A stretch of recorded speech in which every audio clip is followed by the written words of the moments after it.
Hello, and welcome to Four Dudes Talking about U.S. history, the second episode of the third season, the final season. Today, we'll be talking about the second New Deal. Yay. Now, if you're wondering where Kane's at, he's currently in the bathroom having tummy troubles, so he won't be here until later. Tough. Let's pray for him. Anyways, launching the second New Deal. So, Roosevelt, he was super popular his first 2 years of presidency. The New Deal was a great thing, but as it was going on, people realized that there's still many, many people, over 10 million people, unemployed still. And while it created 2 million new jobs, these people still need work and they still need to make money. Going along with money, like the nation's income is half of what it was from before the Depression. So it's like healing then? It's getting back to what it used to be? Yeah, All right. it's healing, but very slowly, and it looks bad. So can we relate this at all to the 2008 housing crisis? I'd say we kind of can, because if you think about it, that was low-key like a mini depression, because people were really fighting hard just to keep their homes, you know? Yeah. So, as we all know, Roosevelt helped pay for a lot of stuff and help the community out. So, there was this new thing called the WPA. So, in 1935, Roosevelt had these new series of programs, and this was known as the Second New Deal, and it was kind of to generate greater economic recovery around the nation. And among these programs was the Works Progress Administration, the WPA, and it was the New Deal's largest public works program. Between 1935 and 1941, they employed over 8.5 million workers and spent $11 billion to construct about 650,000 miles of roadways, 125,000 public buildings, 853 airports, more than 124,000 bridges, and more than 8,000 parks.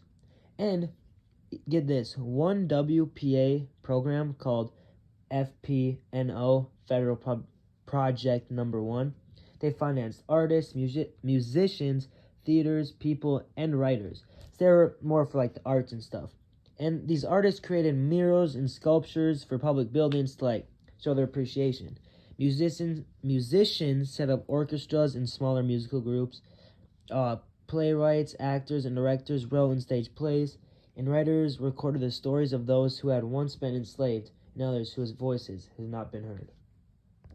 You know whose voice kind of did get heard? Who? The brothers at the Sketchy Poultry Corporation. Sorry, that's a mouthful. But back in May 1935, they were in a court case in the Supreme Court because they had broken some of the NRA poultry codes. And the court ruled that the Constitution did not allow Congress to delegate its legislative powers to the executive branch, and therefore the NRA's codes were now unconstitutional. That is a mouthful. Sorry if anyone at home didn't get that. You might just want to reverse that 10 seconds and redo it. But Roosevelt was also really worried that the Supreme Court could take this and then get rid of all of his new ideas, the entire New Deal.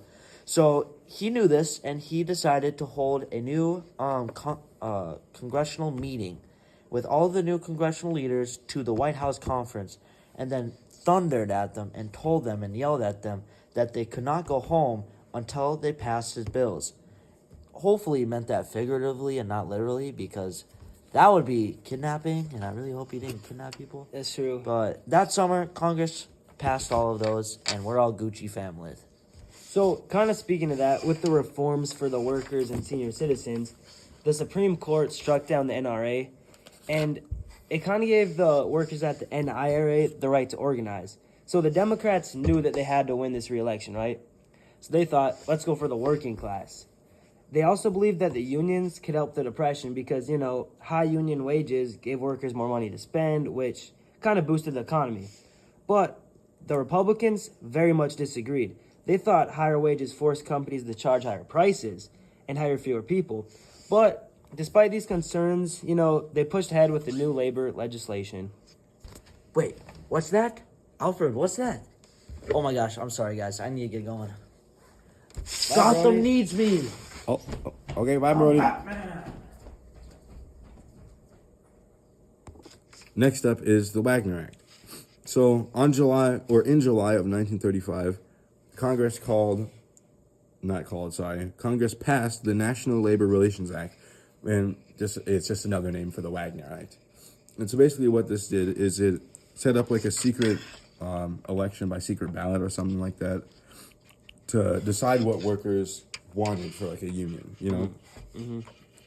And so basically, it started a process that was called binding arbitration. And what binding arbitration is, it's a process in which a neutral party hears arguments from two opposing sides and makes a decision that they both have to accept it. And so this led to a lot of not very good things because a lot of workers weren't very happy about this and stuff. So they ended up coming up with these things called like unions and stuff like that.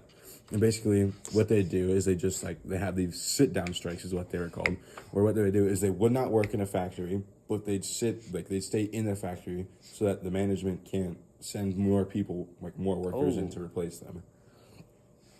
There's a couple famous sit down strikes. One of them was from the United Auto Workers at the General Motors plant in Flint, Michigan. They sat there for a very long time, just not working at all. And eventually it became violent when police threw tear gas and stuff like that and ended up wounding like 13 of them. But the strike held strong. They kept striking even after that. So another thing was with the U.S. Steel, one of the nation's largest steel producers. And so basically what they did is they saw what happened to General Motors with their employees and stuff, and they didn't want that. So they just immediately recognized their employees and stuff to avoid any like strikes or anything happening. And so in the late 1930s, employees all around the country, all they wanted was recognition from like their parent companies, I guess is what you could call them. And so union membership like rose from like 3 million in 1933 all the way to 9 million in 1939. And in 1938, the CIO changed its name to the Congress of Institutional Organizations, and it became a Federation of Industrial Unions. So Roosevelt actually faced quite a bit of negatives from both sides. He faced hostility from the right and the left. So there's reasons. The right, aka the Republicans, had long believed that the New Deal regulated business way too tightly, but the Democrats thought it gave the federal government way too much power over the states. But in late 1934, the right wing increased its opposition as Roosevelt started deficit spending, which was where he'd abandon a balanced budget and borrow money to pay for his programs. But many business leaders hated this and became very alarmed at the growing deficit. But some Democrats, however, thought the New Deal had not gone far enough. They wanted even more economic intervention to get wealth from rich to middle income and poor Americans, because they didn't really want the rich to have all the money. They wanted it to be more like equal across the country, right? So they did a lot to help for schools, colleges, hospitals. They built roads, bridges, everything just helped this, right? Roosevelt also faced a lot of challenges from a Catholic priest and popular radio host, Father Charles Coughlin. But the reason he faced all this hate was because